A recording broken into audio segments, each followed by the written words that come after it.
our public lands are important in so many ways.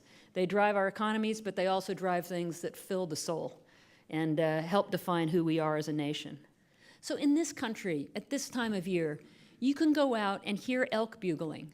You can witness bears preparing their dens for the winter. You can see millions of birds flying south for the winter.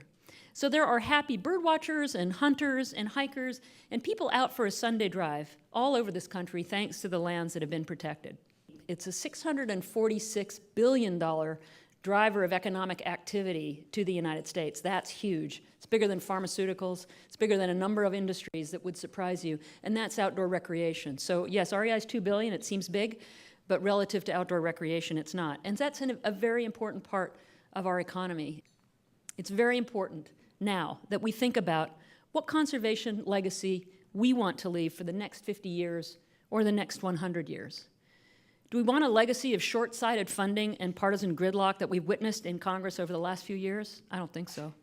I'm also thinking about a Congress that since 2010 hasn't acted to protect a single new acre of public land as a national park, a monument, or a wilderness area. Not one.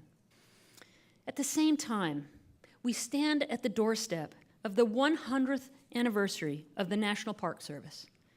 In 2016, we'll celebrate what has been called America's best idea, the democratic concept that for the first time in human history, land would be set aside not for kings or the very rich, but for everybody.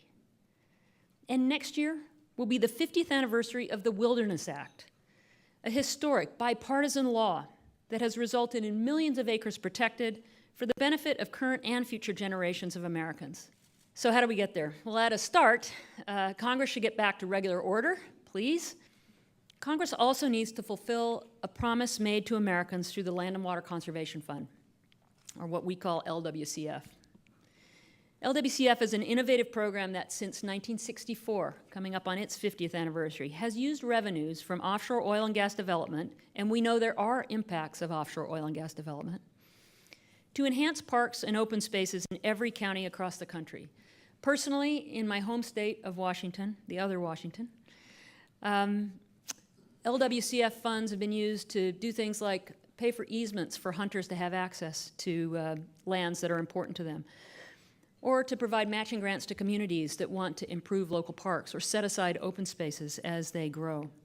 This program, LWCF, was an early, important, and visionary effort at balancing the impact of development with the opportunity to support public lands and resources. So rather than zeroing out the fund, as some have proposed to do, Congress should adopt President Obama's budget proposal to enact mandatory full funding of LWCF by 2015. This is money that has been going into the Treasury every year since 1964 that was set aside for this, and it's only been funded once at its full allocated level since its enactment, and it's time to do that fully.